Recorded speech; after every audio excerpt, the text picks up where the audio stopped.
By defeating Ares, Kratos, the once mortal warrior, became the new god of war. However, Kratos soon found himself alone on Olympus, shunned by his fellow gods.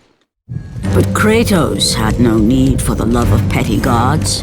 He had found a new family in the warriors of Sparta, gaining solace from his past in the carnage of battle. My lord, Kratos! Another city is ready to fall! Soon all shall know the glory of Sparta! Enough, Kratos! With every city you destroy, the wrath of Olympus grows. Soon I will no longer be able to protect you. I need no protection. Do not forget that it was I who made you a god, Ghost of Sparta. Do not turn your back on me. I owe you nothing. Then you leave me no choice.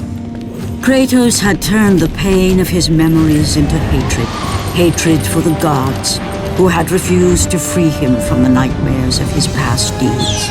And so he went to Rhodes to deliver the final blow to the besieged city.